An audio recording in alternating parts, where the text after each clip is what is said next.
And good morning or good afternoon to everybody. Welcome to Fly Past. I hope you're all well. My name is Simon, and we are a channel that basically is looking at history using the Microsoft Flight Simulator 2024. Because it uses satellite imagery and in some places has photogrammic imagery, so it means it's a one-to-one recreation of the Earth, and it means we can then explore battlefield sites or important key moments in history. And in this series that we've been running this week, we have been looking at the Falklands War. For those new to the channel, you'll see that there is at the top is the subject, in the middle is the location of where we are, and on the top right is the dates of when what we're talking about. We're a young channel. We have only got 81 followers, so we're trying to get to 100 at the moment because it's important. And if you're on YouTube as well, please subscribe, like the videos, comment, always comment, chat, everything you want to do, and help the channel grow.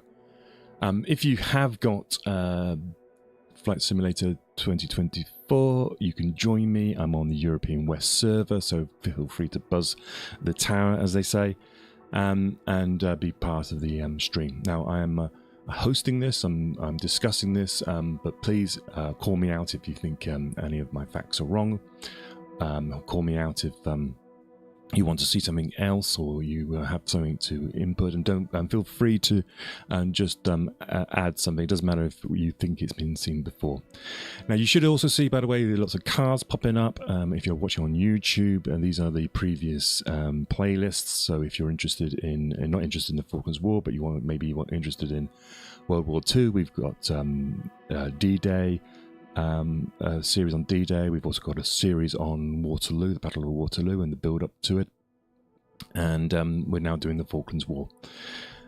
Okay, so as they say, without further ado, let's just do a quick recap of where we got to.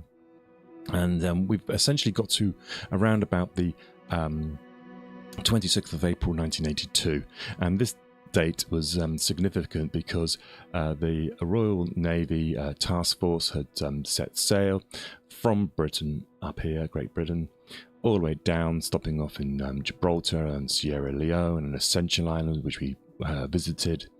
And some of the destroyers and frigates raced ahead of the task force, the carrier force, essentially to put a significant military presence down here. They had imposed a 200-mile exclusion zone around the Falklands. That was essentially saying to all maritime, I think it may even included aircraft, keep away from this area because this is a war zone, and a lot of it, I think, was to do with being tracked by Soviet submarines, and so they didn't want to cause unnecessary peripheral damage, as it were. Anyway, these destroyers and frigates raced down here, and they were the likes of Brilliant and Antrim, Coventry, Glasgow, Sheffield, Arrow. They all rushed down here, and the first mission that they were given, a lot of them were given, was to join up with HMS Endurance over here at this island of South Georgia, and essentially to retake this island. And if you want to see this part of the discussion, we did that in the previous stream, so you'll see them on the on YouTube. You can go back and have a look at that.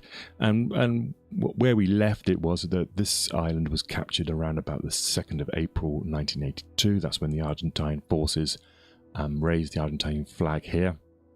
And on the 26th of April, so 24 days later, essentially, the Argentines surrender here.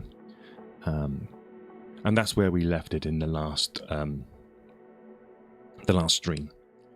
So in this stream, then we're continuing the story, and let's just we're getting to the end of April, and essentially the British task force under the command of Sandy Woodward is arriving in this sort of area here, on its way to the Falklands. And what else is happening at this time? Well, we've had the 3 para Royal Marine Commandos were coming down in Canberra, the requisition island of Canberra, and also at this time 2 para, and they set forth from Hull, which is over here.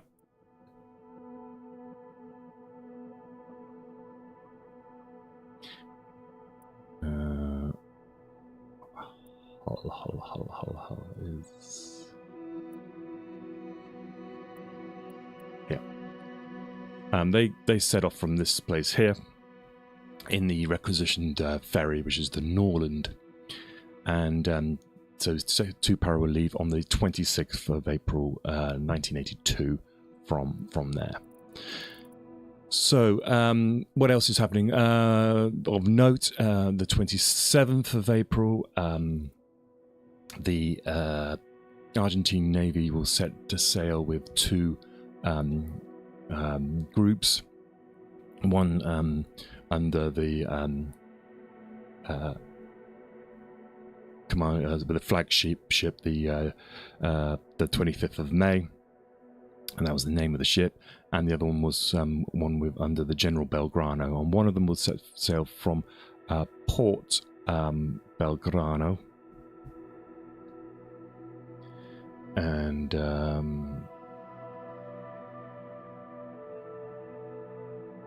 just try and find where that is.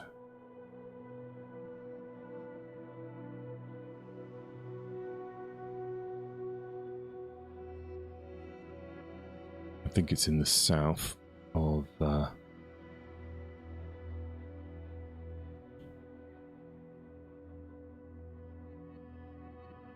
me just Google where that is, so we know where we're on the same page. It may have changed its name.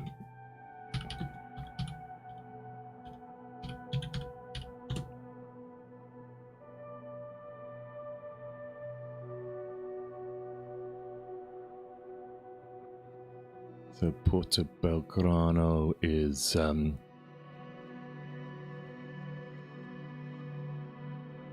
halfway down Argentina. I believe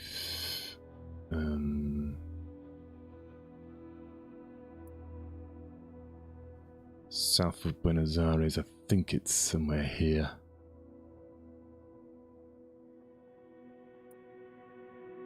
As I say, it might have changed its name. But this is, I think it's here, in this area here. It might now be called Punta Alta. It might not be, but it's in this area here anyway. So that's where one of the these groups sail from, and the other one is from a place called Ushuaia, and Ushuaia is now maybe that's the one in the south. Let me just type that in. Ushuaia.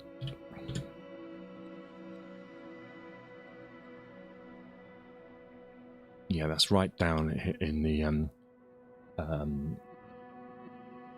on the toe.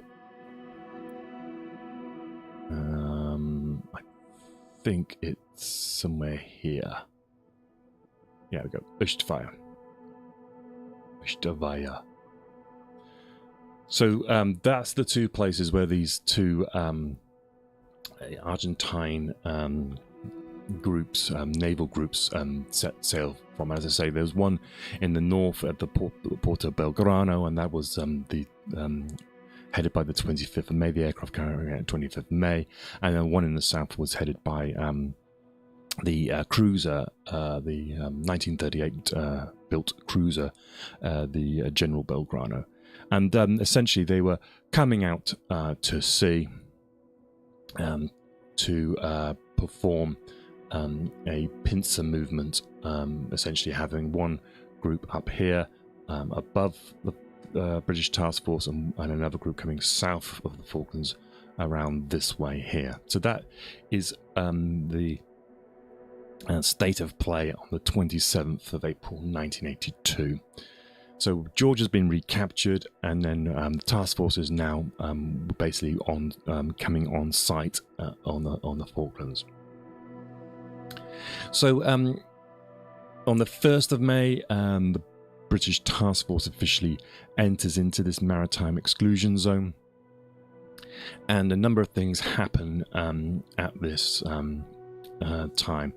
So there's an immediate display of military might, and one of the first ones, and we'll go and have a look at it now, was that the British Royal Air Force performed a series of bombing runs on Stanley Airport.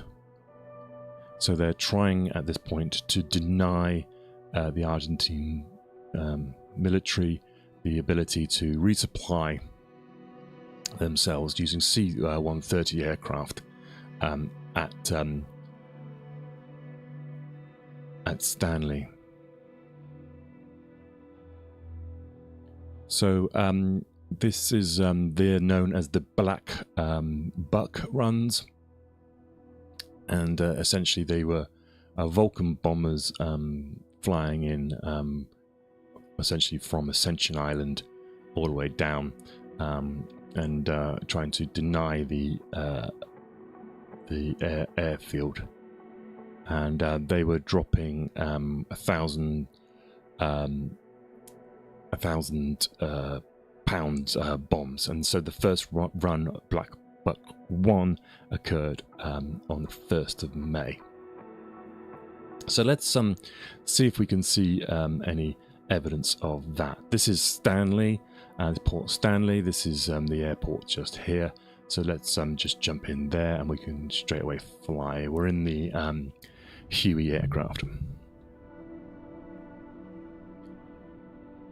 Okay, let that load.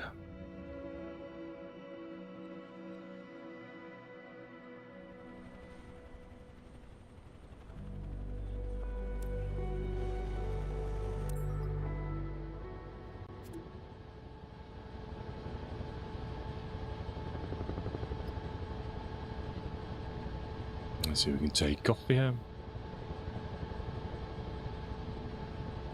So we can see essentially this is Stanley here. We've got the airfield. And because we're using satellite technology, so this is actual real satellite imagery, we can actually see sometimes the bomb craters that were done. They're unlikely sometimes to have been filled in, but because of the nature of the ground, when you have a hole being made, tends to fill up with water, or there is some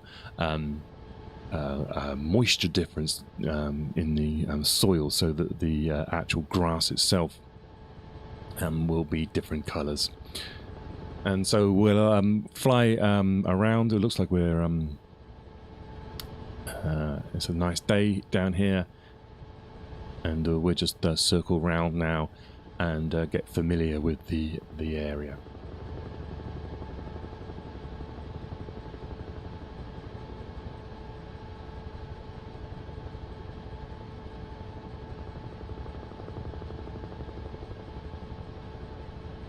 Now, we talked about the Argentine invasion, so if you want to go back and see what we talked about there, the importance of this road here, and this is basically the main thrust of some of the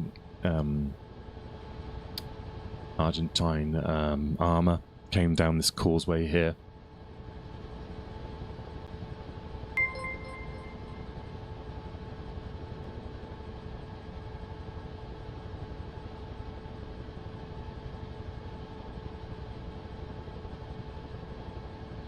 And this is the airfield here. So what we're going to be looking for here is signs of cratering, and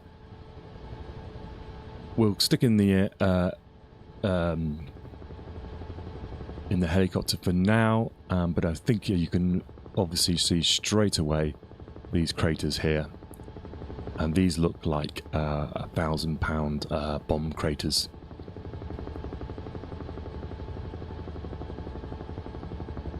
We'll do a bit of a circle, first of all, in the helicopter, because try to keep it sort of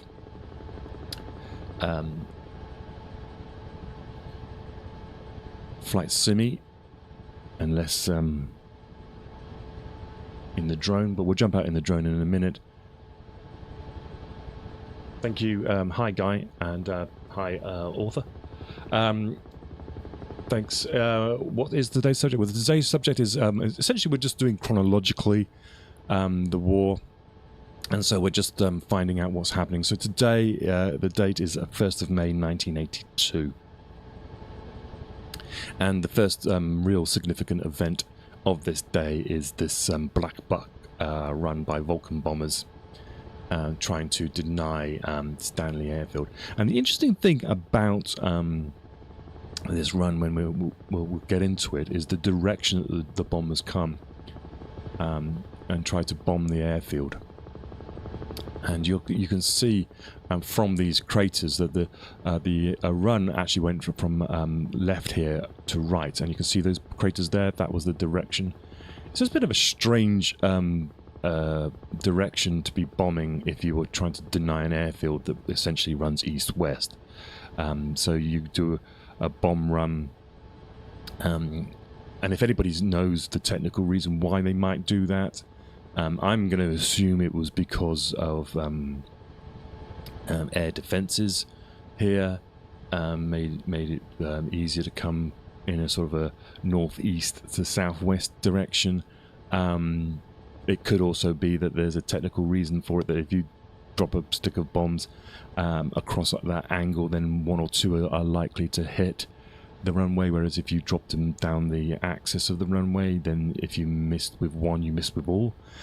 I'm not sure really what the reason is for that. So if anybody does know, then do let us know. So I'm just going to do another circle around, just so you can get an idea. And as you say, we're basically essentially today looking for evidence of battle, and we're looking for these craters, this Black Buck Vulcan 1,000-pound bombs. There was several Black Buck runs, as they say, that occurred during this time. So this was Black Buck 1, which was on the 1st of May, but there was another bombing runs done on the 4th of May and the 12th of June, and they were slightly to the west. Now what I'm going to do is I'm going to circle around, and I'm kind of come in on the angle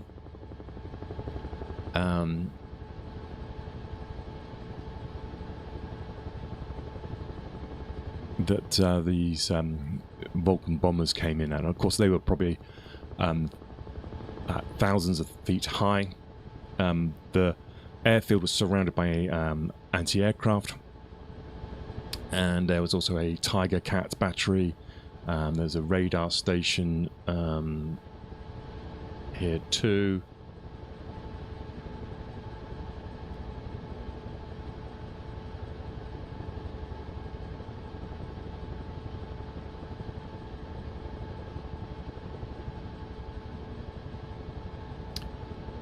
So we're going to now spin around here.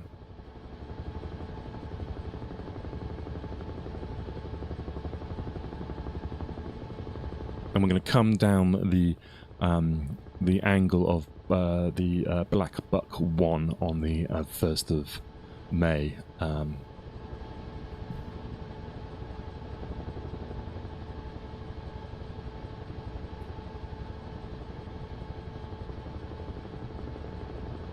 So essentially, we've got these islands here, and these are the known as the Tussac Islands.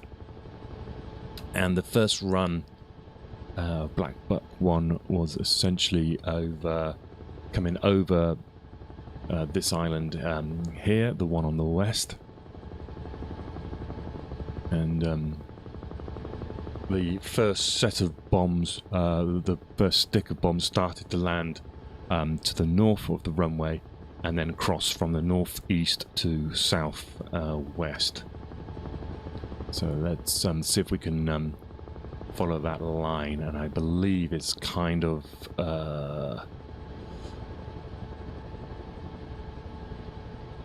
this is the sort of line that the bombs were dropped at.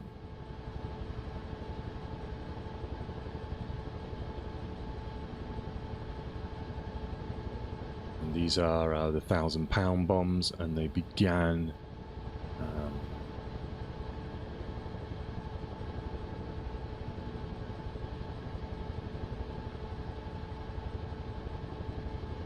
kind of sort of this is below us actually was a anti-aircraft placement just below here, and we are looking for the, I think it kind of comes across this angle here, and yeah, you can see the line here.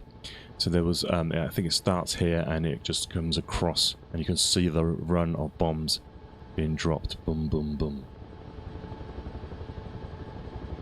Might even been two Vulcans at different angles. You can see these pools here. These are all bomb craters from the Vulcan run that way.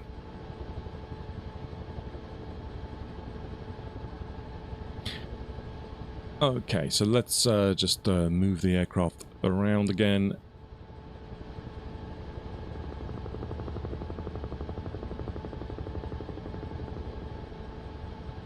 Now, there will be evidence, hopefully, of other evidence here. We have the Harriers will be attacking eventually as well when the task force gets nearer, but they will be dropping 500-pound bombs. There's also airburst bombs and cluster ammunition were being used.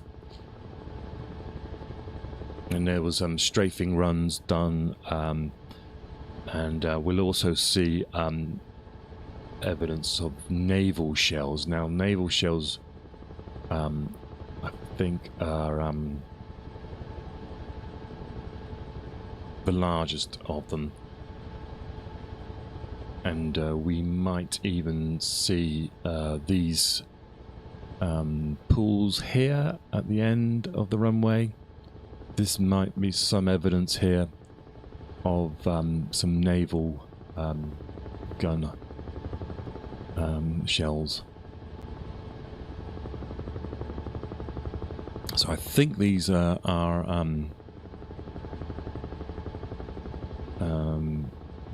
pools created by naval gun fire.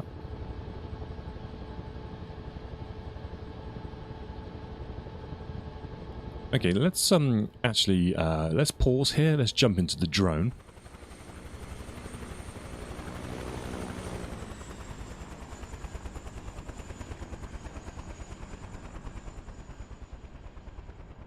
So these here might be essentially naval gun fire positions.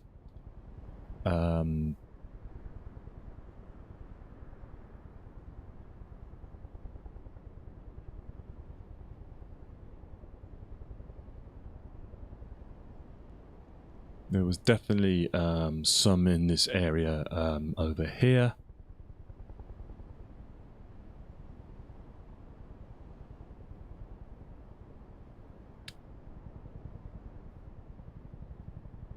And the other cratering you see will probably be Harrier. These smaller craters are likely to be Harrier 500-pound bombs been dropped.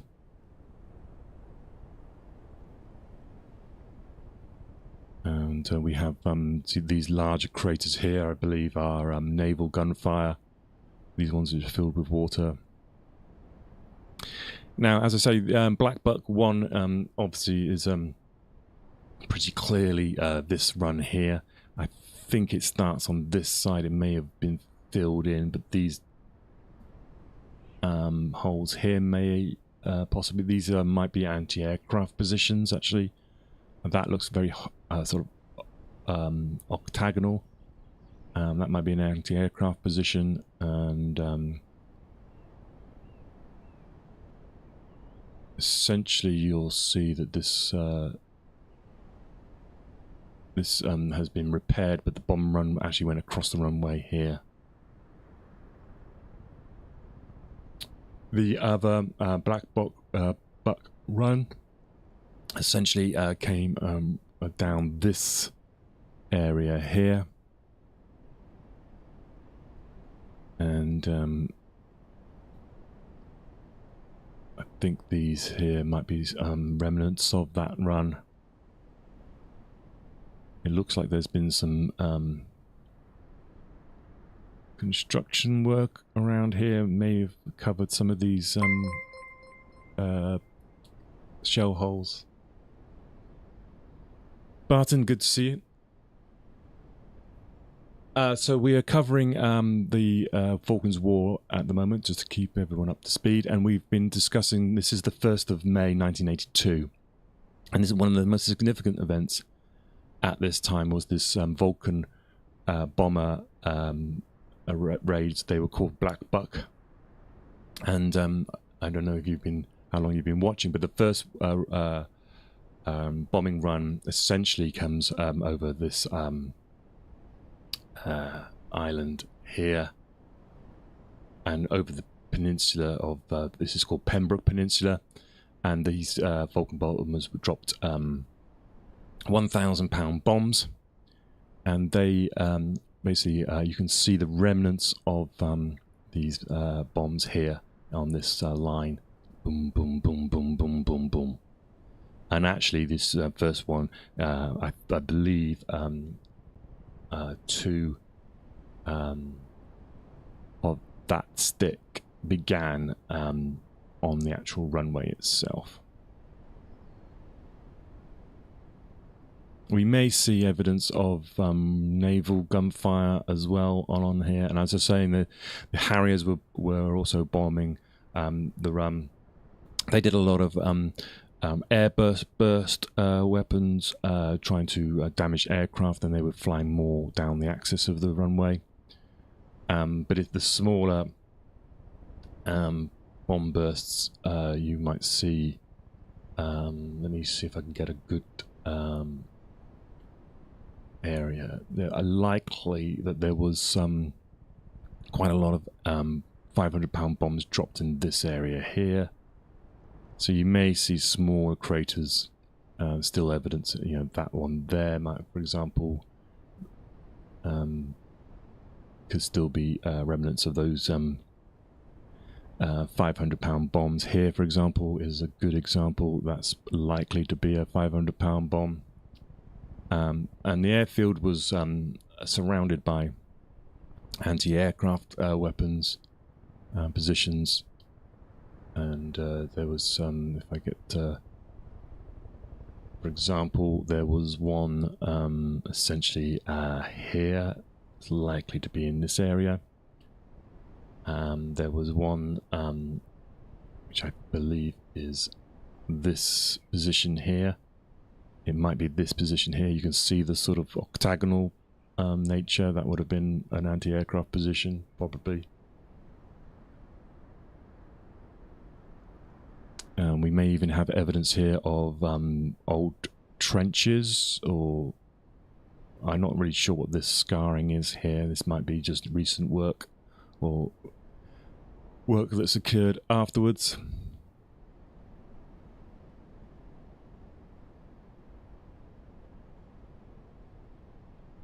So we'll be coming back to this area later, just to let you know as well.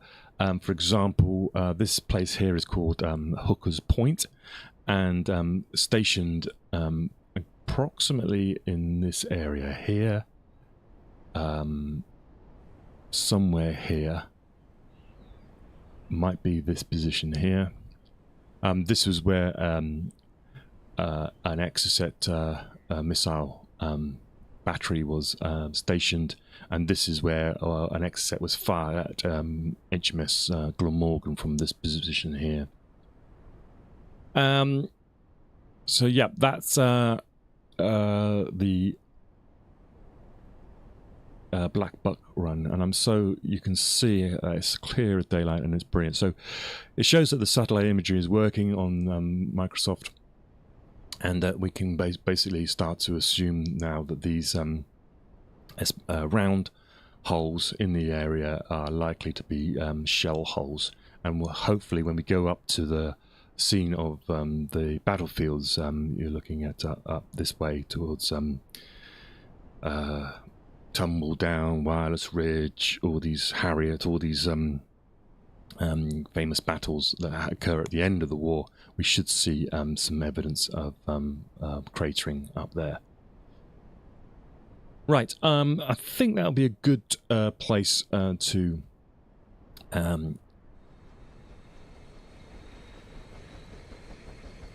just take a quick break. And if you're watching on Twitch, I'm only going to go get a glass of water, and when we come back, we'll carry on discussing the events from it's about the 1st of May, 1982. We're not in any rush to get this done, so don't expect us to get to the end of the war. Today, I think we're going to be talking essentially about the first air fights, I suppose, for air superiority and denial of the airfields of the Falklands. Essentially, the first job of the task force when they come down here is to deny the seas to the Argentine Navy and to deny the skies to the Argentine Air Force, so that any troops here are essentially the only ones that they'll have, and then the British task force then can deal with the troops that are actually on the island and know that they're not going to be reinforced. So yes, I will be going for a couple of minutes now. You'll hear some music when I go away. That is my music. It's under the band is E Praten. It's available on Bandcamp and it's free. So if you want that music, you can just go to Bandcamp, search for E Praten, which is capital E, capital P, I-R-A-T-E-N, and you can download the whole collection. Not asking for any information, no emails. You can just have it as a thank you for listening. And if you're watching on YouTube, you can still do that, and comment, like, subscribe, love, hug, all that sort of stuff. Follower count at the moment is 81, I believe. Oh, wait a minute. No, sorry, 83. Nice one. And we're trying to get to 100. I didn't even realize there's so much ground engagement in my recollection of the news coverage in Germany. Back then, I was too young to follow the DD. It was just a few ships firing rockets at each other. Yeah. No. I mean, ground engagement. It was a full-on. We'll get to it. You're not familiar with the fact that there's an actual naval landing. We're going to get to that. This was. Yeah, it was full on, but at this point, it's essentially a show of strength at the moment. The British task force on the way down are still trying to negotiate the Argentine withdrawal without anything happening, but they had to come from a position of strength. So when they get down here, there is an immediate show of strength, and we'll come to a few of those actions now. And the 1st of May is essentially one of the big first showing. And the problem is that these, as we spoke about before, you've got two countries that are literally not going to back down over this for political reasons, and the shows of strength start to increase, and then we'll probably get to the point where I think for me, essentially the Belgrano sinking was a massive turning point, in the sense that there would be no compromises after that point, and that's when this sort of show of strength becomes for both sides becomes a full war over these islands.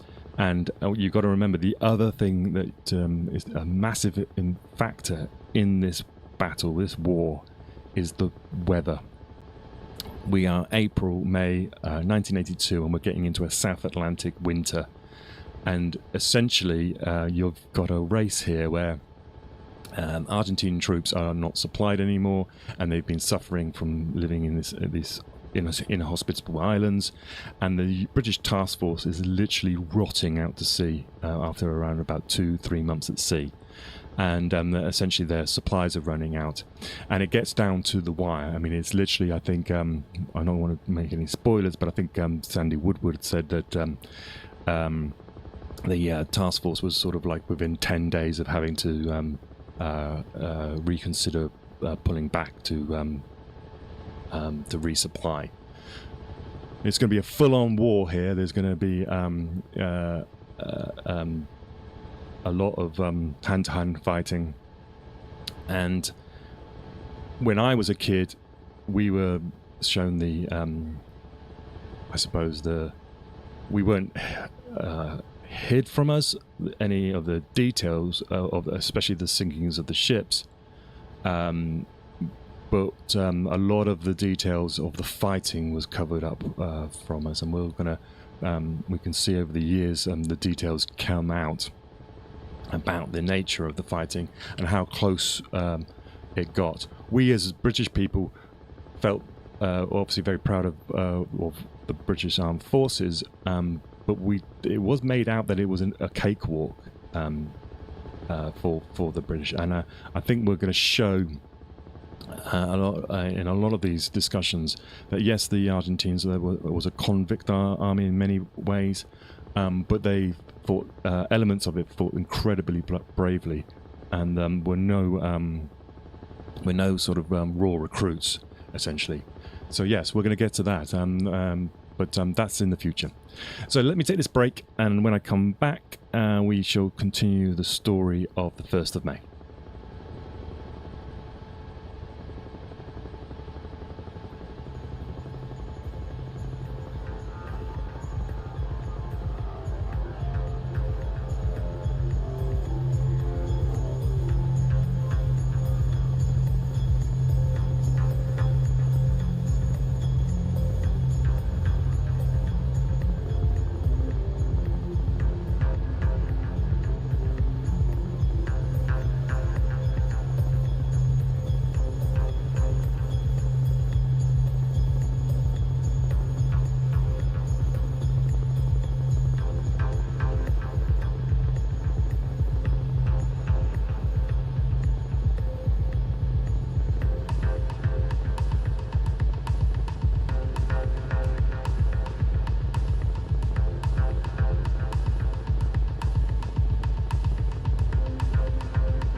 Lovely light down here. This is winter, by the way, in the Falkland Islands.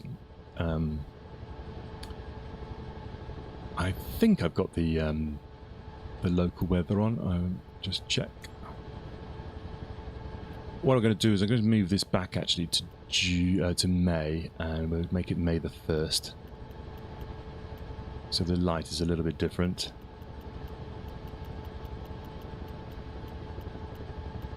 Whoops.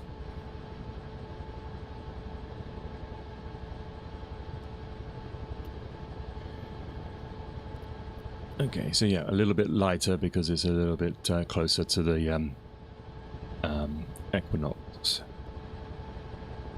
We're flying over Stanley Airfield. This is the Pembroke Peninsula. We're just to the northeast of Port Stanley, which is over here. And we've been following the basically a chronological events of the Falklands War. So we've just been discussing the Black Buck run, and you'll be able to see some of these holes in the ground, essentially there, just going past us. These are the craters from the 1,000-pound bombs that were dropped by the Vulcan bombers flying from the UK, essentially on these massive long missions. And now I don't know, you might be able to quote me if I'm wrong, but I think it was one of the longest bombing runs ever performed at the time, right at the limit of their range. Essentially, at the same time, the task force has arrived off the Falklands. They're out. Essentially, the aircraft carriers Invincible and Hermes are out to the north east in this direction of the sun up there, over the horizon, probably more than 100 miles away. And at the same time that these Vulcan bombers were coming in, the same day you get these the first attacks on the airfield by Harrier jump jets. And these are the Harriers from Hermes, and as we say, they were carrying these 500-pound bombs, and they would follow up the Vulcan bombers, and they're trying to essentially deny this airfield to the Argentine army to be resupplied.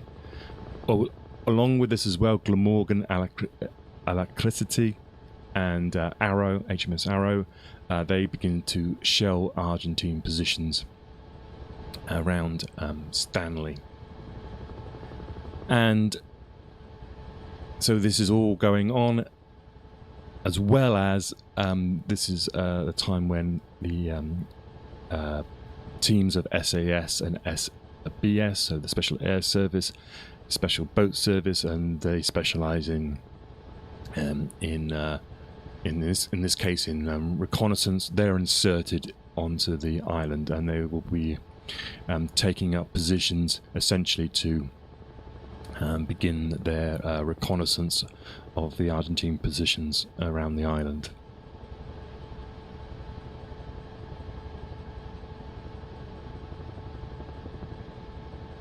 And so down here on this Hooker's Point, which is the little where my dot is right now, was an Exocet battery, and that one actually fired towards Glamorgan.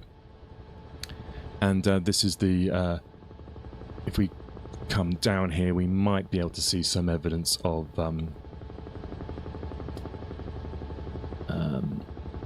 Harrier attacks. Now these areas, see these little lines here, I believe these might be trenches, because we have the Argentine infantry, the 25th Regiment of Infantry headquarters was over here at the end of the runway.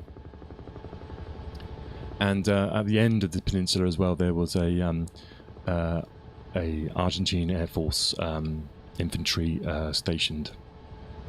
So we should see all the way along this peninsula evidence, essentially, of attacks by the Harriers. The airfield was surrounded by anti-aircraft guns. There was a Tiger Cat battery as well.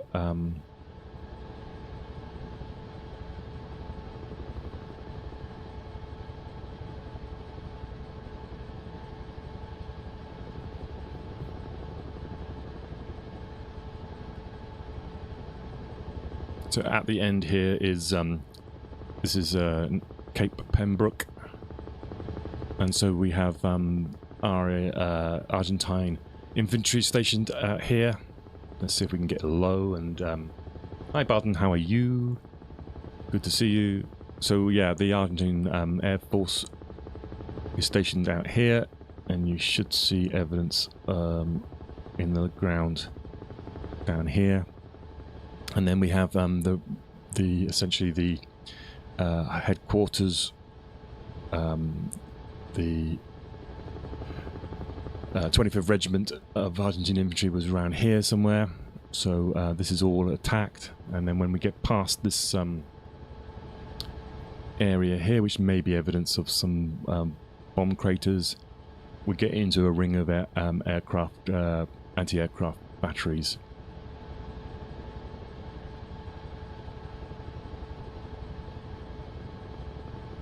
So some of these craters here are likely to be Harrier jet 500-pound bombs.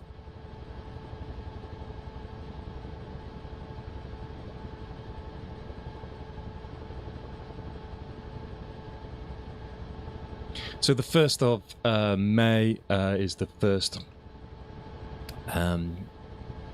essentially the air battles are beginning. And thought we'd start off, we could look at some of the engagements that occur on this day. And we'll fly now south, and we're going to head to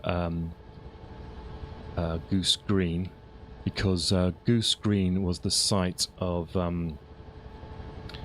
one of the first incidents of aircraft being destroyed, and they were destroyed on the ground. That was a Sea Harrier caught 3 Picaras on the ground at Goose Green and destroyed them all. And so we're gonna. I thought we'd head over there, and so you can get a sense of the scale of the island.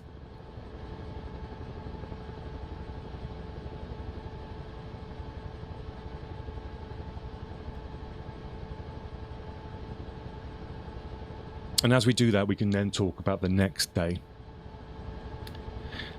So this is Stanley below us.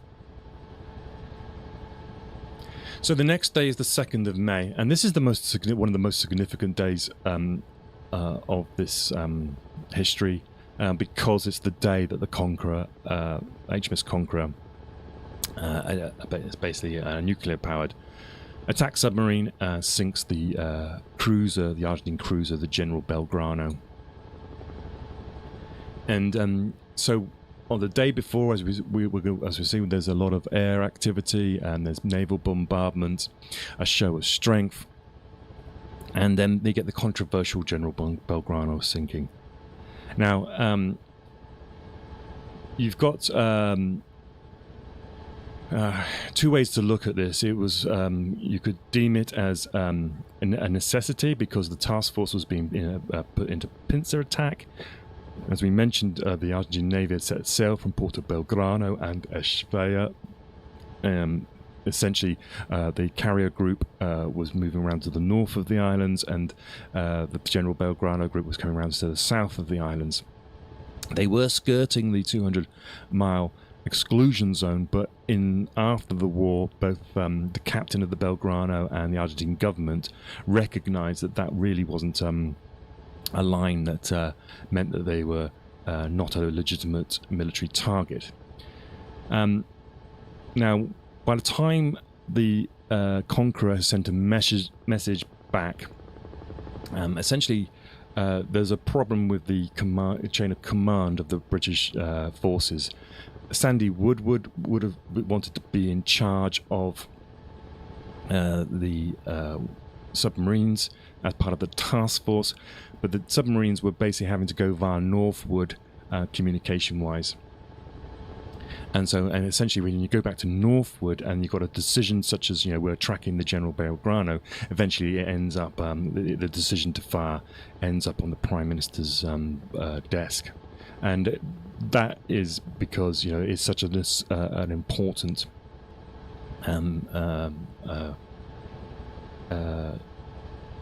target. It's an important target, but it's also by torpedoing the cruiser, you are going to cause a lot of deaths.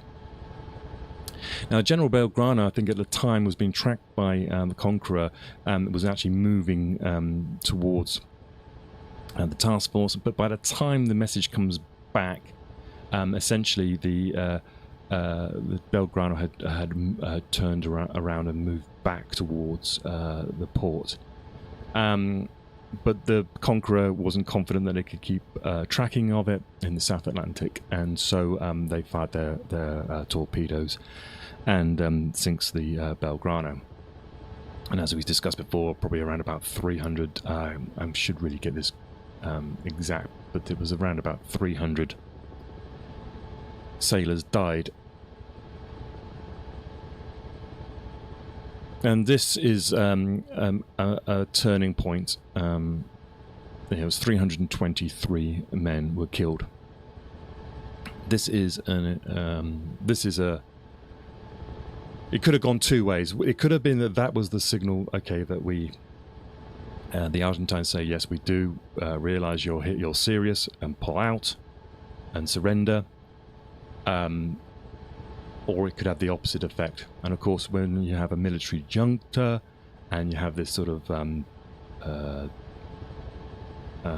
masculine bravado kind of thing going on, and there's a separation between Navy and Army, confusion or whatever it is, what you end up having is that the Argentine Navy then will retire back into port because they realize they can't be out at sea.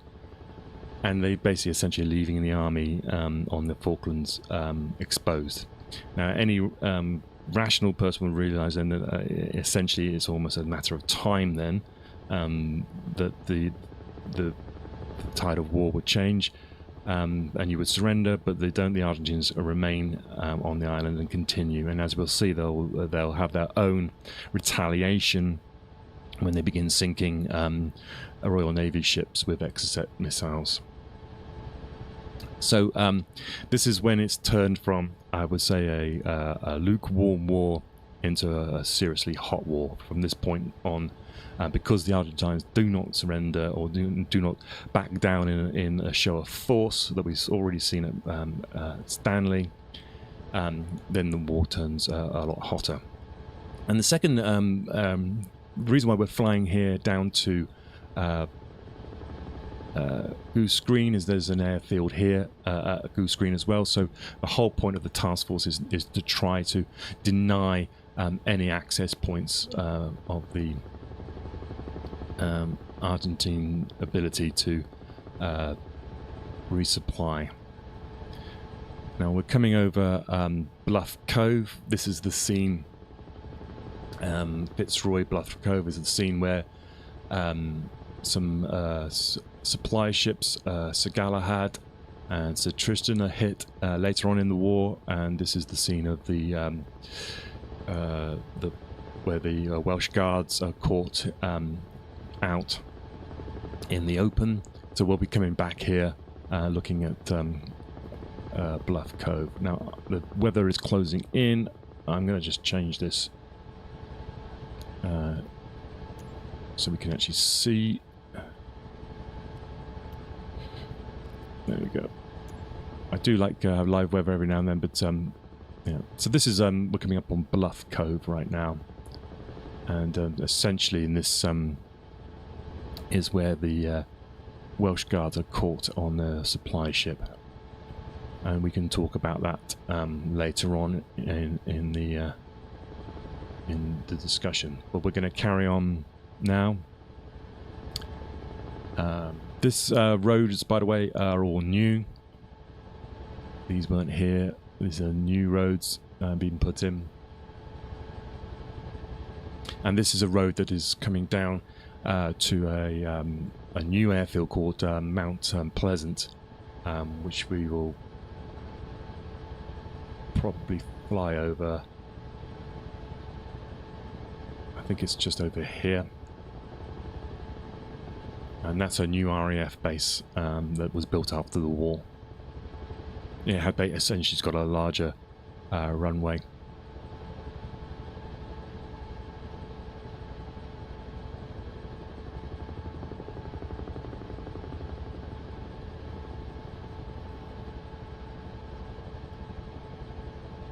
The distances, by the way, just a sense of distance. The 200-mile exclusion zone was essentially almost about halfway to Argentina. The nearest base was Rio Grande. That's on the Tierra del Fuego peninsula, basically the toe of South America, and so that was 380 miles away. And the air bases essentially are in the region of around, the Argentina air bases in a region of around about 400 to 500 miles from the Falklands, from Stanley. So the aircraft that are flying in, that we'll talk about later, are doing a round trip of almost 1,000 miles. And they didn't have much time over the islands. So the first few days of the task force being here is to deny the use of the Falklands as a natural air base, and this is why we're flying now down to Goose Green. We'll see the Goose Green, and we'll look at some of the, if we can see any evidence there of bombing, and also whether where these Pucara were destroyed.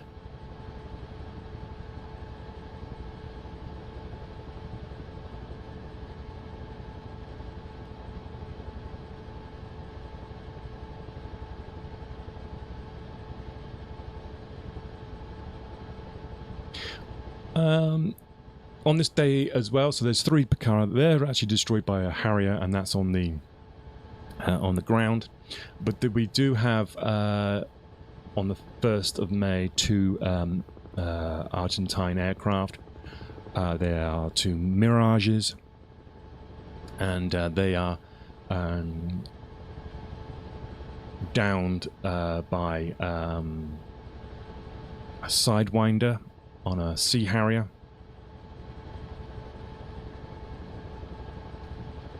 That was Flight Officer Perona.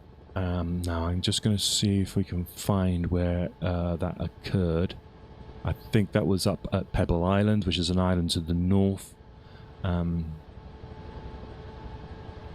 This looks like Mount Pleasant here. And so he was shot down by a Harrier. We were using a Sidewinder, and then there was another Mirage flight Lieutenant Cuava. He was actually shot down by his own anti-aircraft. I'm not sure what the circumstances of that was. And that was over near Stanley. He got shot down just out to sea, shot down by his own anti-aircraft battery.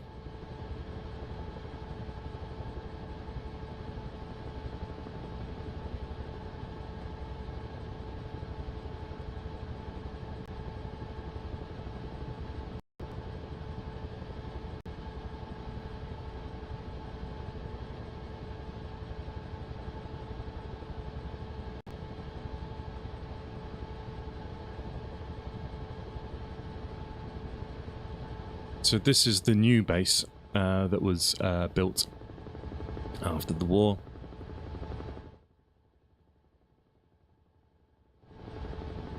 So we'll just come across here.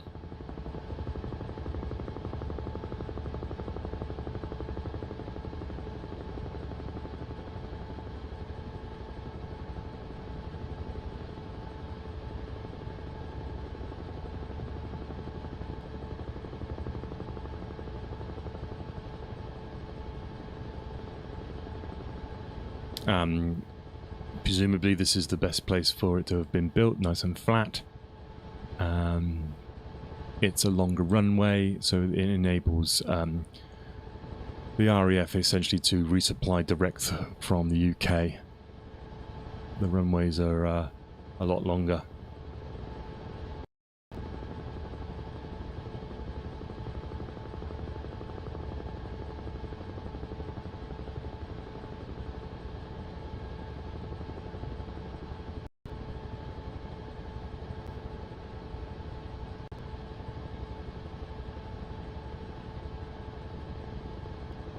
So we got, looks like 2 runways.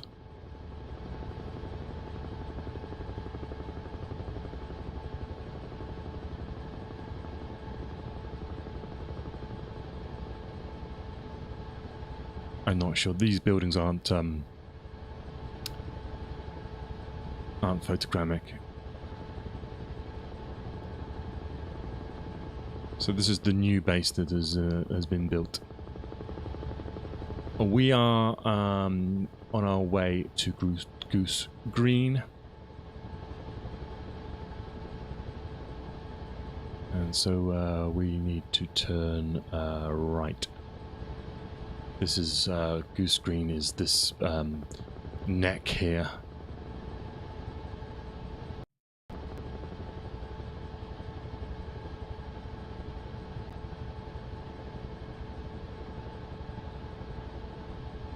See what the weather's like. Maybe it might have improved.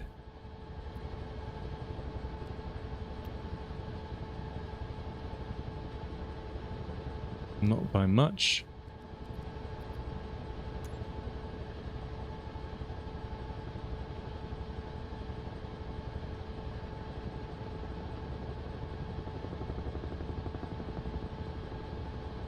So you can see the landscape. There's no trees. I mean, the industry here is predominantly fishing and wool, sheep.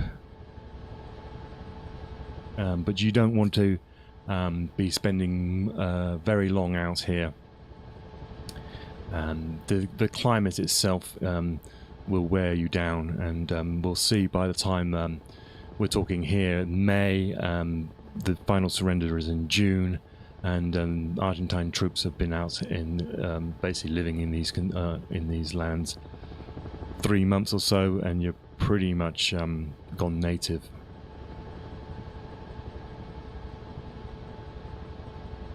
So we're on our way to Goose Green. I think this would be a good place to have a quick break, and we'll continue our journey to Goose Green. We're talking about the 1st of May. So in summary, today, the 1st of May 1982, the British task force has arrived in the maritime exclusion zone around the Falklands. And essentially there's been an immediate show of strength by the British forces against the Argentine forces. There's been Vulcan bombers bombing Stanley Airfield in a number of raids. The first one is called Black Buck 1. That is then supported by Harriers from Hermes, dropping 500-pound bombs, trying to deny Stanley Airfield to the Argentines. Then we have HMS Glamorgan, Alacrity, always hard to say that one, and Arrow. They are start to bombard Argentine positions, but I think Glamorgan gets shot at by an Exocet, so that pushes them back away. And as we've seen now, the first air battles are beginning to try to claim air superiority.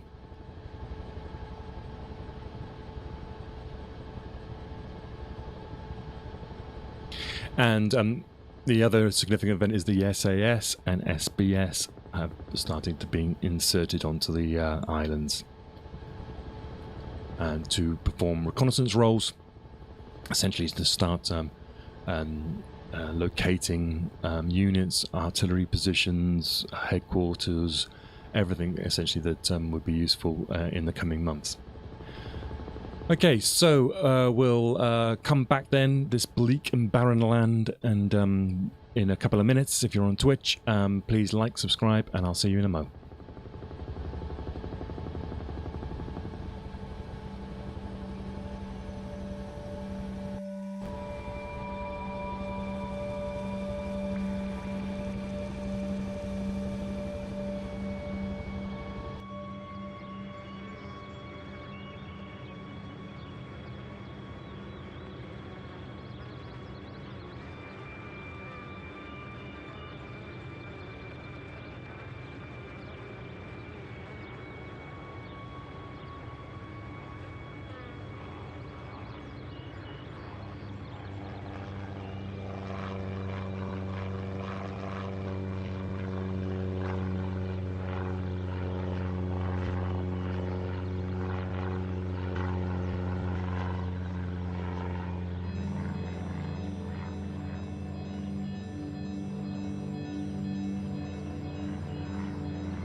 And welcome back. My name's Simon. This is Flight Past. We are in the Huey, our faithful Huey, and we're flying from Port Stanley to Goose Green. And the date that we're talking about today is the 1st of May 1982, and we're heading down to Goose Green because this is the scene where 3 Pucara aircraft are caught on the ground by a Sea Harrier. And it's a significant part of the initial battle for the skies.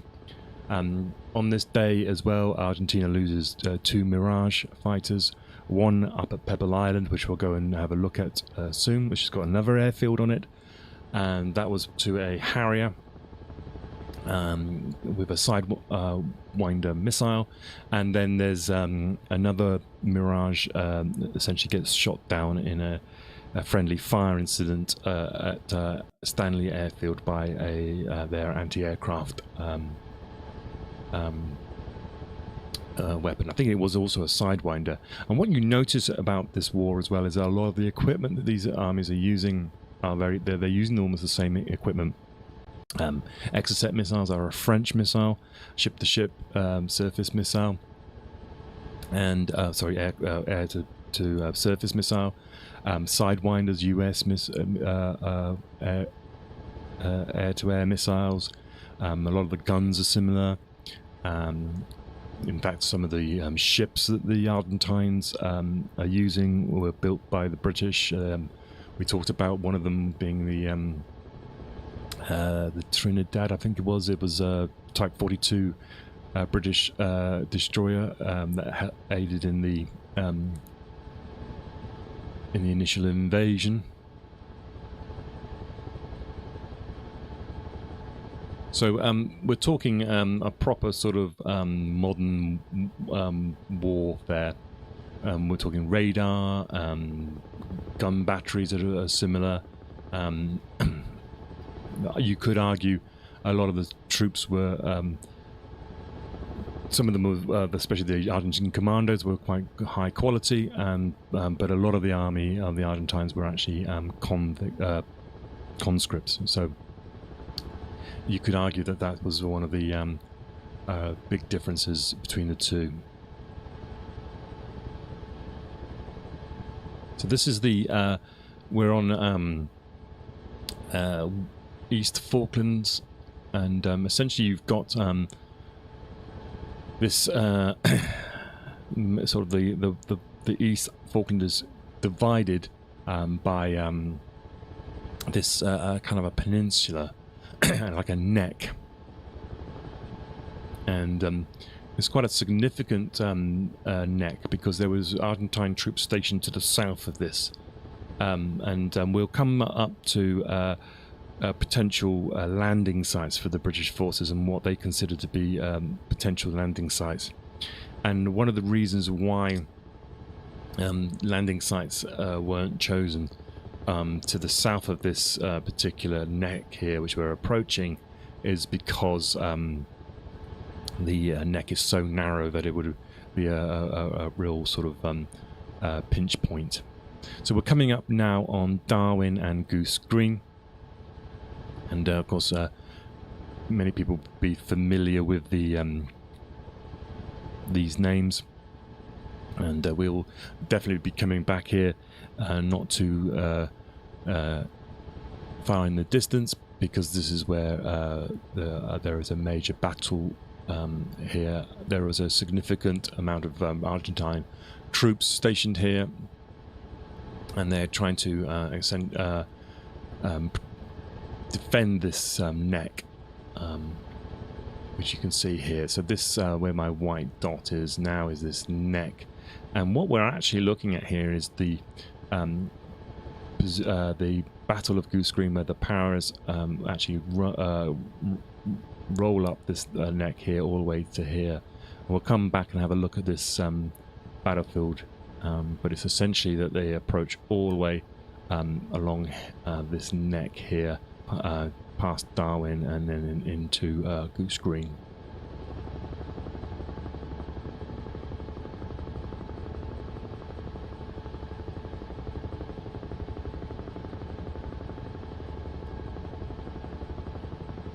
So we're going to fly to Goose Green, and what we're going to basically, first of all, we're going to look at is see if we can see the damage or any craters that was inflicted on the airfield by possibly 500-pound bombs. So this is the Harrier attack on the 1st of May 1982. So this is the actual the battlefield site of Darwin and Goose Green, and this is very famous in the paratroopers, and we will come back here and look at it in more detail, but right at the moment we're trying to identify the airfield, and we're trying to see if we can see any damage inflicted. So wherever we see round craters, is very likely to be a bomb crater.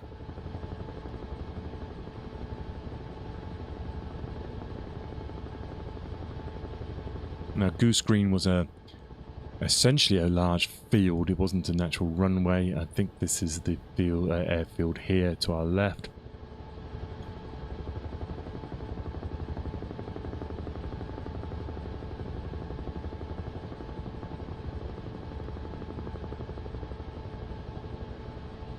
And because it's an airfield, it may have been repaired. Do a sweep around, but here, this is the airfield we're talking here.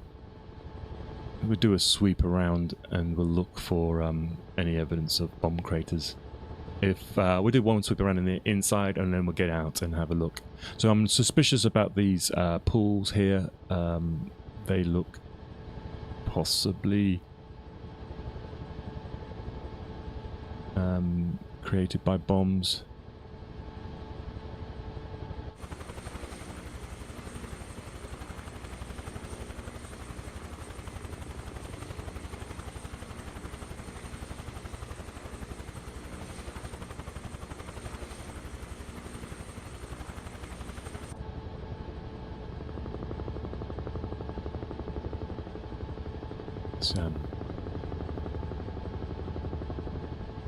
Get a bit lower.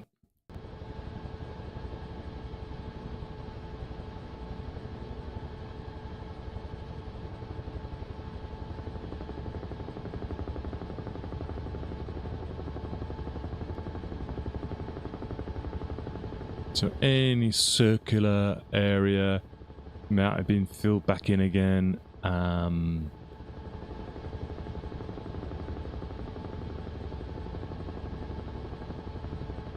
Let's pause over here, and we can jump out and use the drone.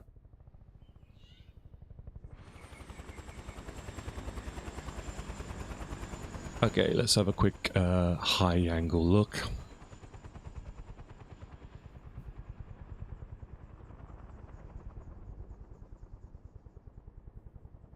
Any circular concrete areas is likely to be an anti-aircraft position, such as this over here.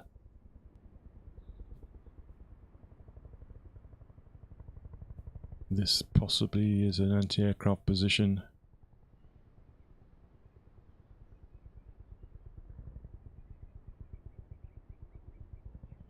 Maybe here.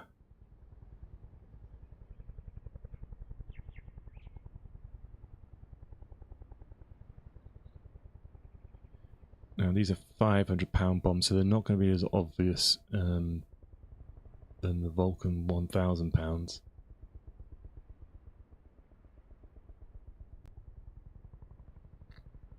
I don't think they attacked the actual village itself.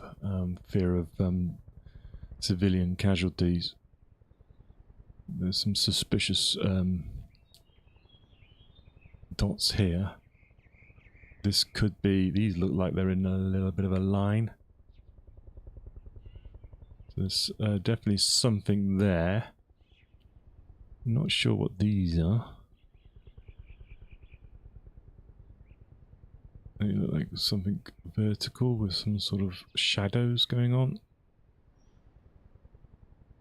But these look bomb cratery.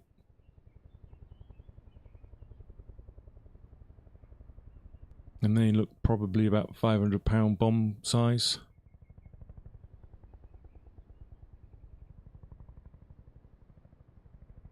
It would be a lot harder to deny this airfield because, as you can see, it's literally just a sort of a strip of field.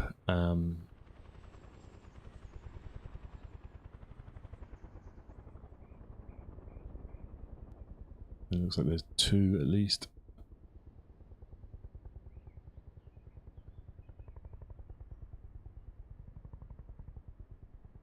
It's a large circular area here. That looks like a heart.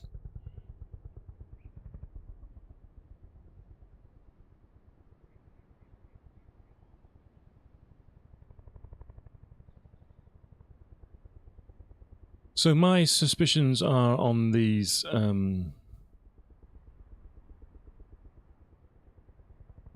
there's definitely these, but it seems to be a while away. This looks man-made in terms of pools. This looks like dams, so I wouldn't say that that's it. Possibly some scars here.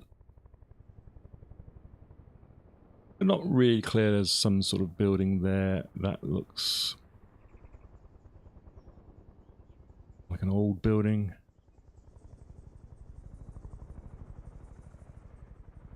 Okay, so there you go. And that's Goose Green. So on the 1st of May 1982, 3 Pucaras are actually parked up here.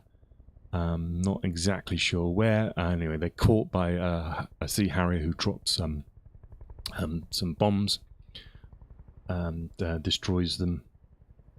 And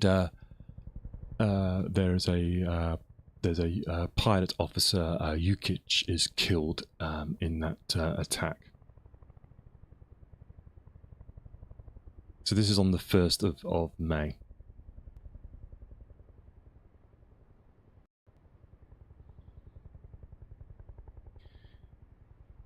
Now, let's, where should we go now? I should show you, let's just end this slide here.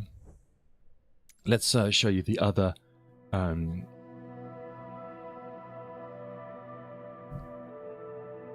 the battle for the skies at the time. And let me just turn off these the live weather for a second.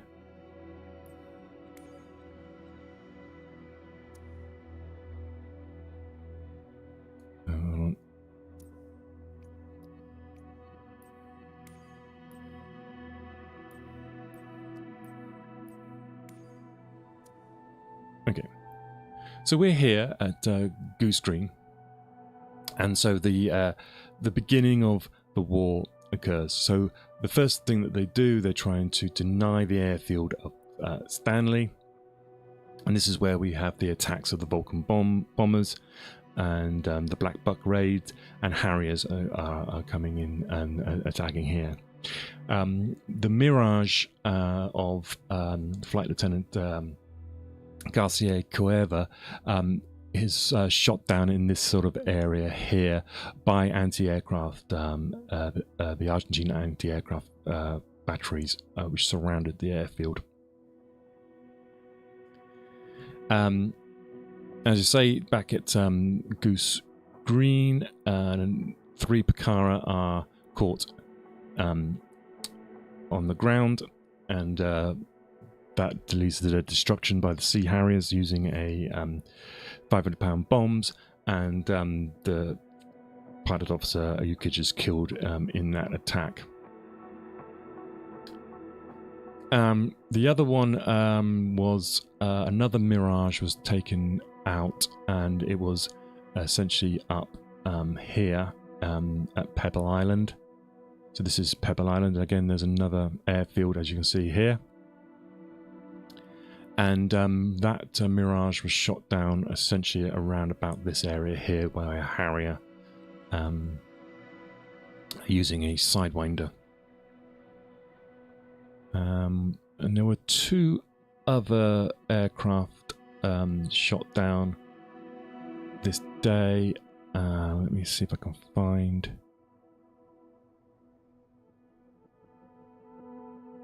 where that would be.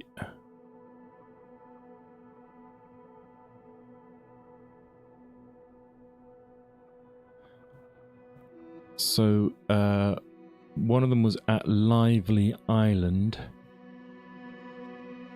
and this was a Dagger aircraft. Now Lively Island is down here, and there's another airfield here, and this is a Dagger, and that gets shot down again by a Sidewinder from a Harrier, I believe. And then there's the last one on this day was a Canberra bomber. I'm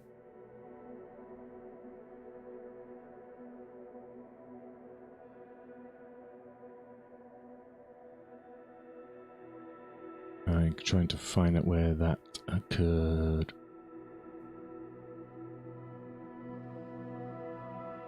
Okay, yeah, the Canberra bomber was attacked and shot down, and essentially up here to the north of the islands. So presumably they were in some way trying to find the task force. That was again shot down by a Sidewinder, and the crew, Flight Officer Gonzalez and Pilot Officer Ibanez was killed in that. So all in all, on the 1st of May 1982, 5 aircraft are shot down. Sorry, 4 aircraft are shot down, with 3 shot down by Harriers using Sidewinders, and these are the Sea Harriers of Hermes, and one of them is shot down by its own anti-aircraft, so a blue-on-blue action, and then 3 Pucaras are destroyed at Goose Green. So the war is hotting up.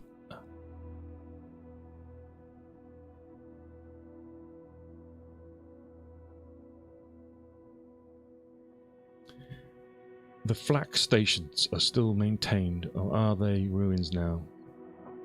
I believe if you're talking about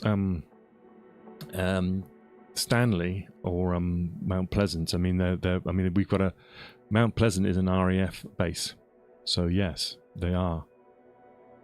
And whether the Stanley is going to be used or anything like that, is probably they probably have the ability to quickly man stuff like that. The strategy after the war, this is Aurel's question, by the way, is basically saying, are the flak stations still maintained, or are they ruins now? And are we waiting for the Argentinians to try again? Well, we're not. Hopefully, we're not waiting for them to start again. But the British response after the war was essentially that we can't probably send another naval task force down here of the size to retake the Falklands. Again, it's another reason why the actual Argentinian invasion was a really strange decision, because a lot of the Royal Navy was actually going to be decommissioned. For example, HMS Hermes, a carrier, was actually going to be sold, and they only needed to wait a year or two, and the capability to take the islands would have been tremendously downgraded. So after the war, the first thing that happened was they basically instigated this this base being built to build a big runway, because then if there was any sign of an invasion coming, they would literally just airlift tons of equipment and soldiers straight to that base. So yes, there's probably increased radar capabilities, there's probably increased anti-aircraft, there's probably increased ability to land large quantities on this airfield here. So I mean, that's essentially because the Royal Navy probably couldn't do this action again in the same way. So yeah, it's just literally a deterrent. Will it happen again? I think it would be pretty tough for Argentina to build up enough forces to get here in time with an airlift possibility. I think it's going to be difficult. Yeah, I don't think it would happen. I think what needs to happen is probably another 50 years of relative peace, and a possible diplomatic agreement could come about. We shall see.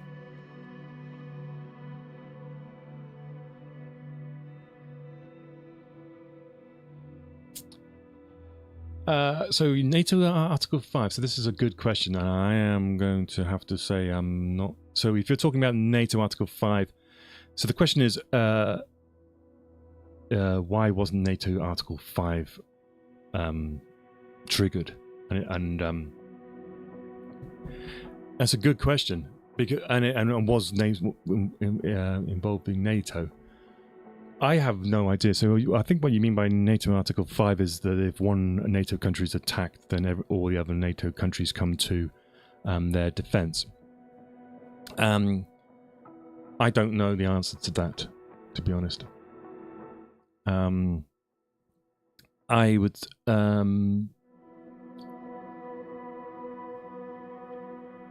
argue. Well, you could argue two things. One, there is a legal kind of, if you're, or you're from Germany.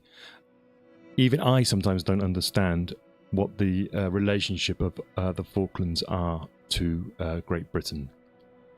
So it's kind of like the Falkland Islands is a UK dependency, or a UK overseas territory, and I don't know whether under NATO terms that triggers a NATO response, because there's a legal sort of grey area whether this is actual sovereign territory. Now, if you think about France, though, and think about their overseas territories. They consider their overseas territories to be part of France. So if you're in, I don't know, think of a French area, French Guiana or something like that. That is actually they consider that as if you're actually part of France. Whereas we as the UK sometimes don't treat these islands, dependencies, as part of the UK. Right. Also, okay, thank you. Arnovitz, Article 5 doesn't cover territory outside of the North America and Europe.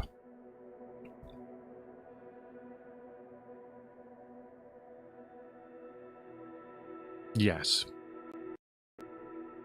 So I think that's probably the answer. Is that it's not... there's a lot of UK territories that have this sort of grey area, and this is why you get a lot of gambling companies and offshore stuff going on, because it's not part of the sort of UK. Similar to why the Isle of Man is treated slightly different, and Guernsey is treated differently. And the Falkland Islands, I don't think they were British citizens, though they counted themselves as British citizens. I think there's a grey area there. Anyway, as you say, as Arnovitz probably is correct, there's a sort of a firewall on that Article 5. And the other thing is, as well, I think at the time, you've probably got Spain and France in NATO. The chances of them joining in on a war for a colonial power, a set of islands in the South Atlantic, I mean, I don't think it's likely that you would get much support. Let's face it, the French were selling these Exocet missiles to the Argentinians. There was a lot of you wouldn't count on Spain helping at all. I think it was even mentioned. I remember back in 1982. I don't think it was ever mentioned, because America as well was literally sort of acting as a neutral party between the two countries. Ambassador Haig, General Secretary Haig, was flying in between the two countries, trying to sort of get a diplomatic resolution.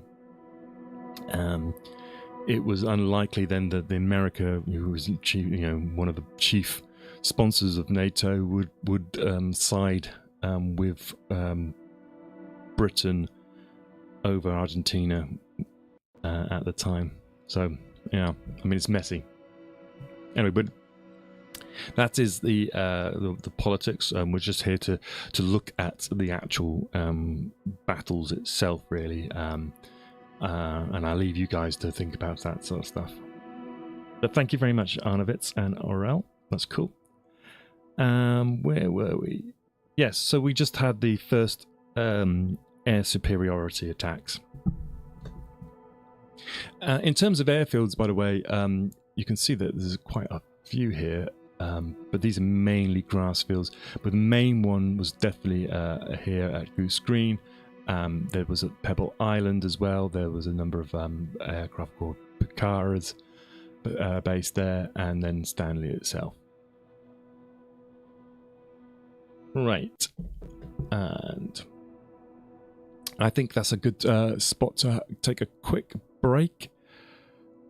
So when I come back, we will start to we'll look at the events of the 3rd of May and the 4th of May. So what's coming up? We've just had the Conqueror sinking the General Belgrano.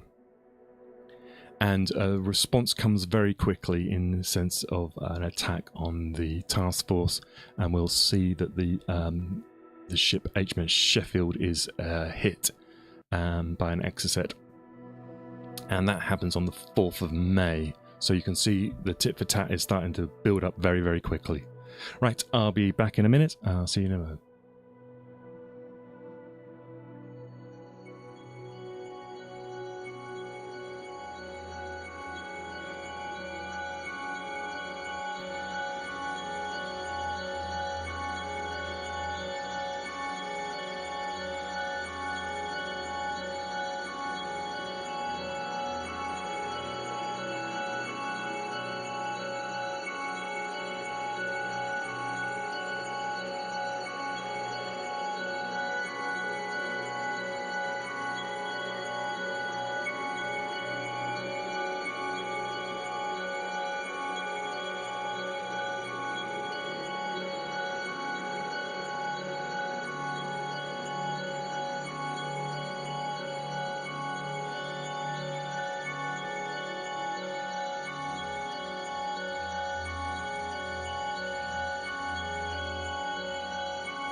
welcome back. Welcome back.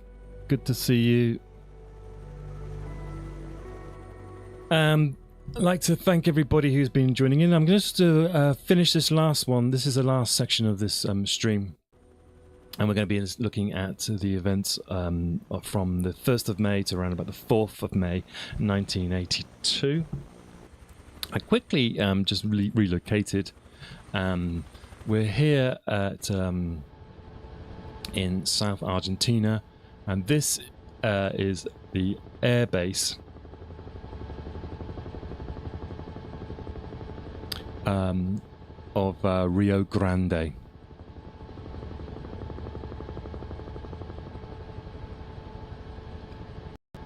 And I just thought we'd come and have a look at this, because this is where essentially the Mirages, which are carrying the super extended Exocet missiles, would launch from on their attacks on the British task force.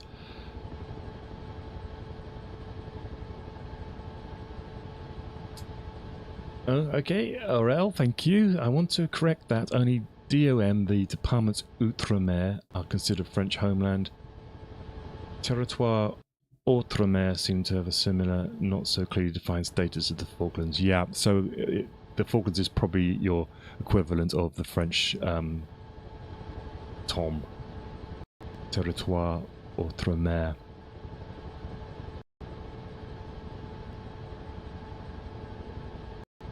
And as I say, I don't think back in 1982 there was any mention of asking NATO to interfere. There was definitely mention of asking the United Nations to declare the act as an illegal invasion. But there was no question of actually asking NATO to come. So this is Rio Grande. This is the airfield here, and this is essentially from here, if we flew out towards the sun, about 380 miles that way, we would come to Stanley.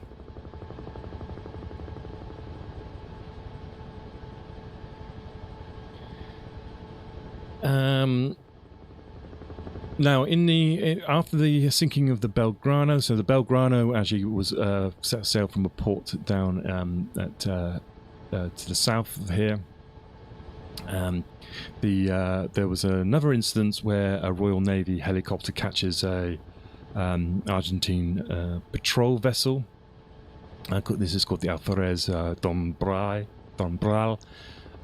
It doesn't sink it, but it disables the vessel, and so it's another. This is on the 3rd of May, and so it's another example of the task force essentially denying the seas to any resupply of it.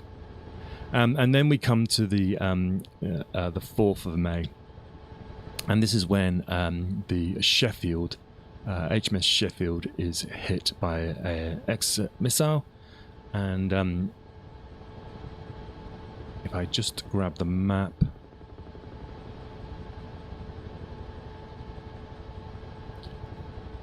this purple line sort of shows you where the attack comes from. And HMS Sheffield was essentially situated to the south east of the Falklands in this area here.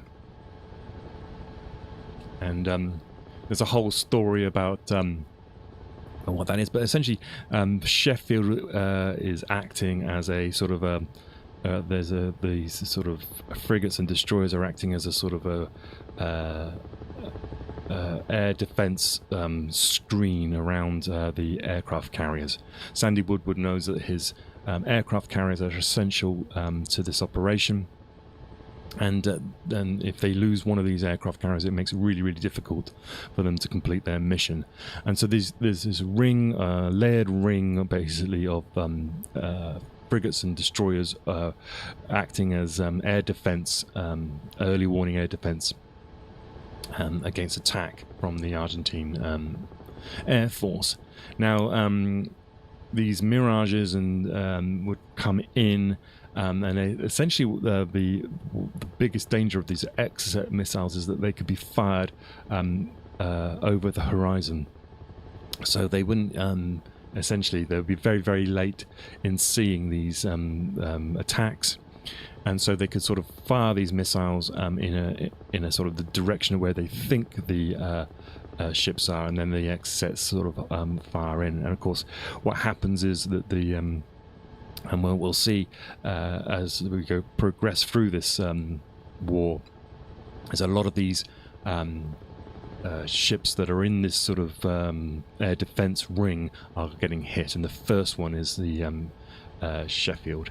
It actually doesn't sink. It catches fire, and it doesn't actually sink until the 10th of May.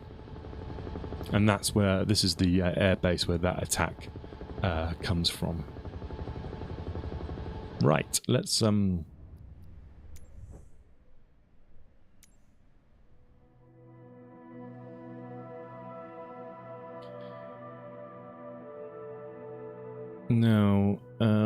we are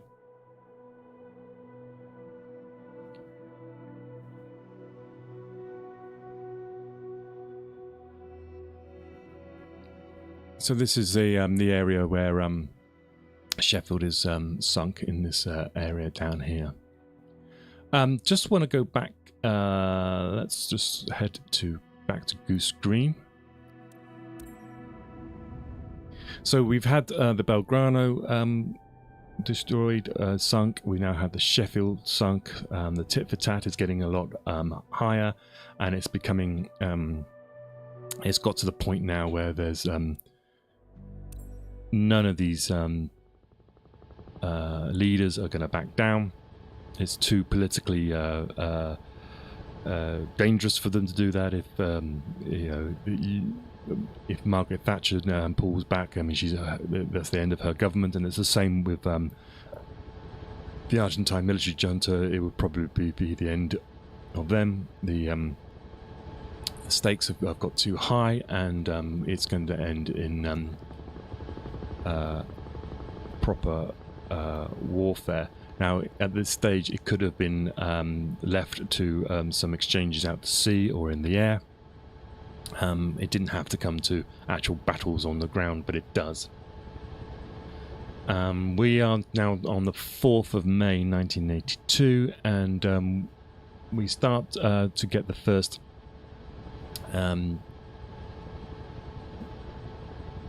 British forces being shot down, and the first one is actually here back at Goose Green, and this is a Sea Harrier is shot down by Argentine anti-aircraft artillery in this area here. Let me just spin it around here, and this is where Flight Lieutenant Taylor is killed.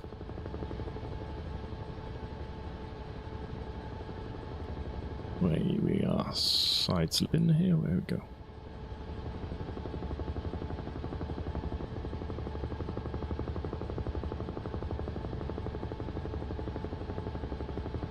Wait, and there's my crash. Oh no, I made it. Why am I going so... I'm going sideways. What's going on? Is that the wind?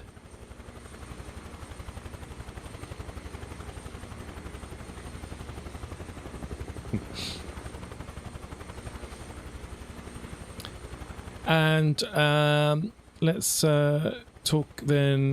That's the 4th of May. There's a brief respite for a few days, and the next incident what we get is on the 6th of May, and that is another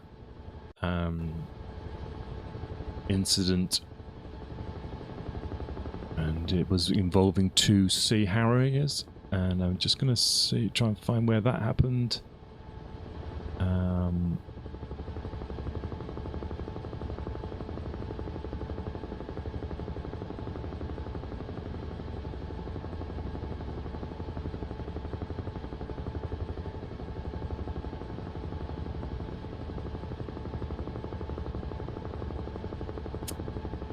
yeah, that happens, I think, out to the south east at the task force. I think what happens is there's a collision happens in bad weather, and 2 Sea Harriers are lost at that time. So that's 3 Sea Harriers now down, and the 2 pilots of those Sea Harriers, who was Lieutenant Commander Ayton Jones and Lieutenant Curtis, they're killed in that incident.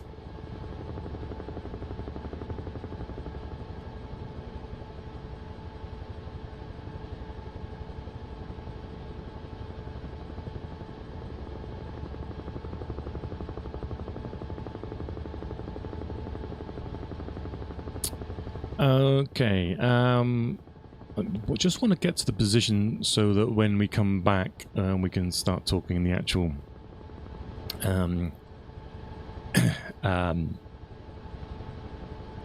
invasion. The very major incident at this time was that the Sea Harriers catch the Argentine spy trawler, the Narwhal. That's up to the north, and they sink that vessel. And there's a Alacrity, is a HMS Alacrity, catches the supply ship Ile de los Estados, catches it in the Falklands Sound. So if we actually head over there, we can finish the stream. So the Falkland Sound is the area in between the East Falkland, and Alacrity essentially catches it, a supply ship, in this area here, and sinks it.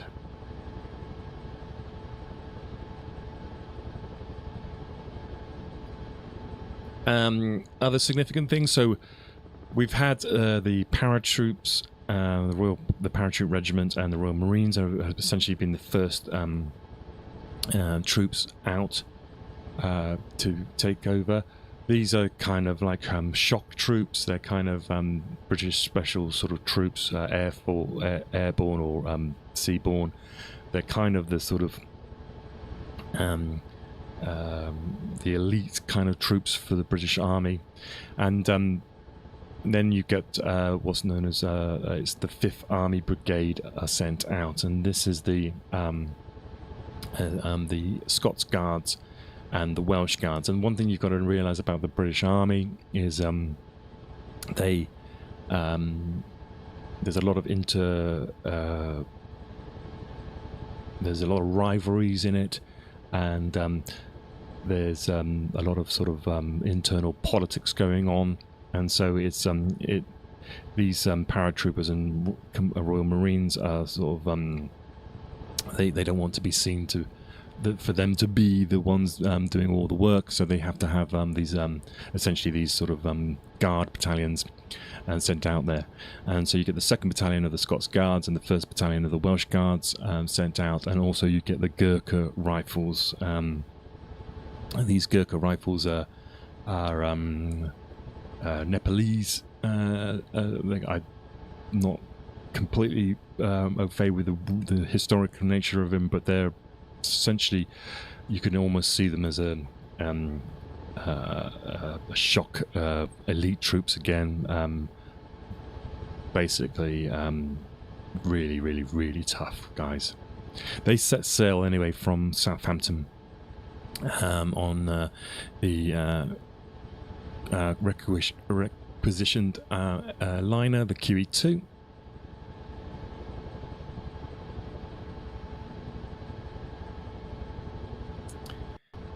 And that's on the 12th of May.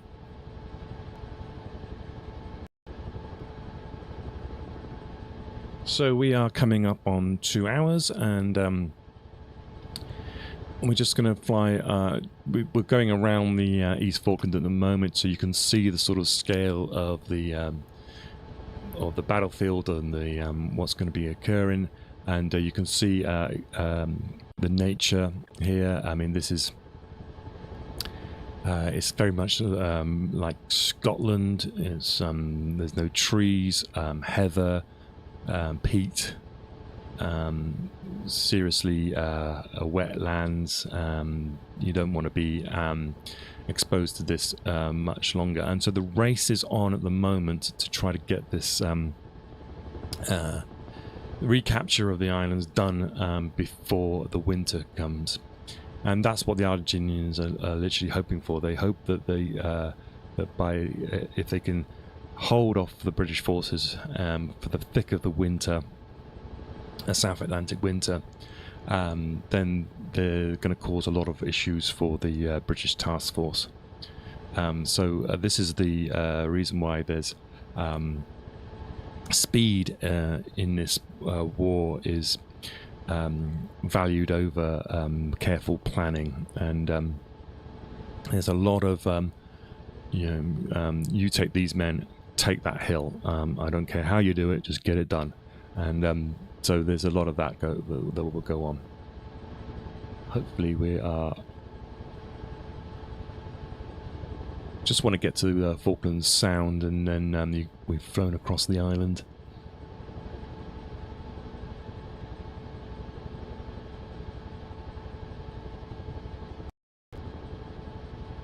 So we'll just go to this mountain here, and we'll pop into what is essentially San Carlos Bay. And when I come back, then next stream, which will likely be tomorrow, we'll look at which landing sites they considered, which ones the Argentinians considered would be likely, and which ones the British thought about, and the reasons why some of them weren't selected, and the reason why San Carlos was.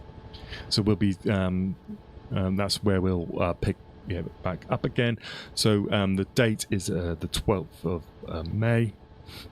So in summary, then we've got the British task force has arrived off the islands, and the first air battles have started, and we've had a lot of Harriers using sidewinders shooting down Argentinian aircraft. Argentinian aircraft caught on the ground, being destroyed. We've had blue-on-blue actions. We've had collisions due to bad weather.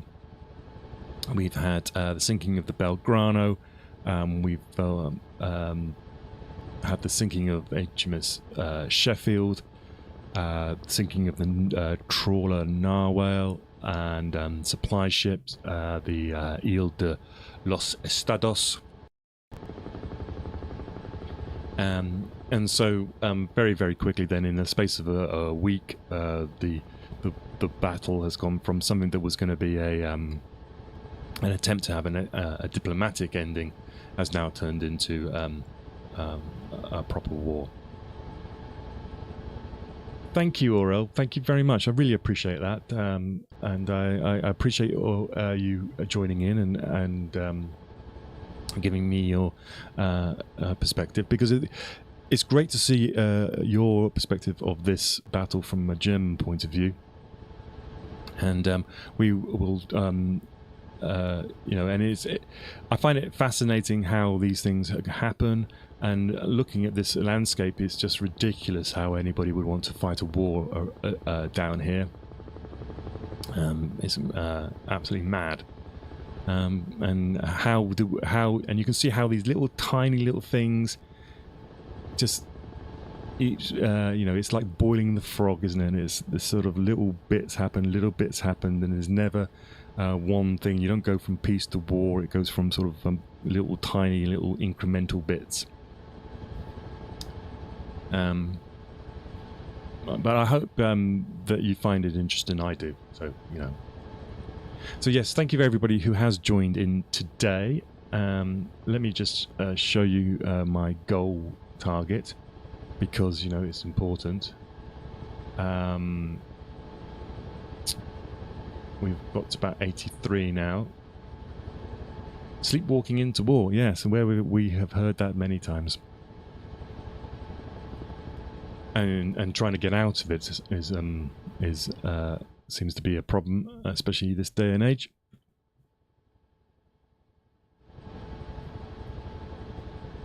And we're approaching here, so this is San Carlos, and this is the bay essentially that is chosen for the landings. Now I noticed before you hadn't even thought about it being a land war.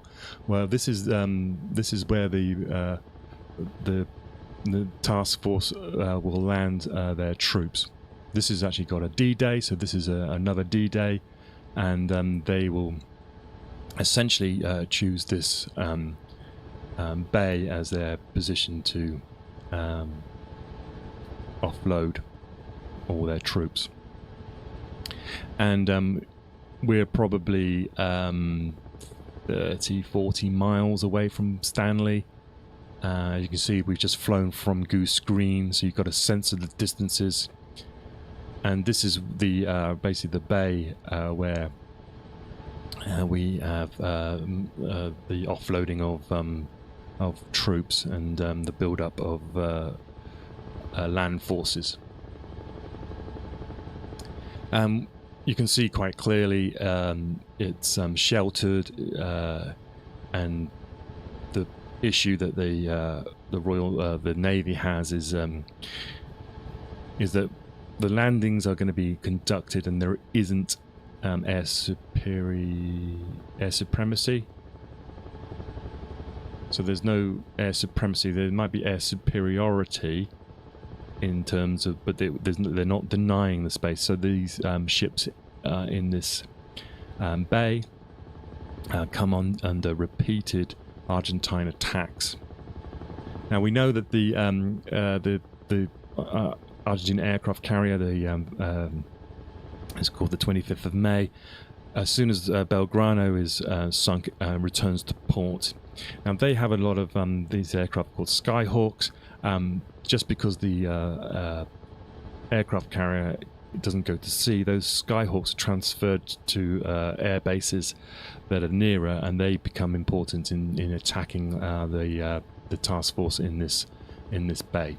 When we come back next time, though, we're going to look at some of the other options for that they had for a landing. But you can see how quickly this has occurred. This is the 12th of May. The Argentine invasion was on the 1st of April, so we're 40 odd days, 42 days from that point, and we're getting to the stage where they're going to be preparing to land troops. So the race is on, and the race is on because of the weather. This has got to be done literally in the month of May, June, any longer than that, and the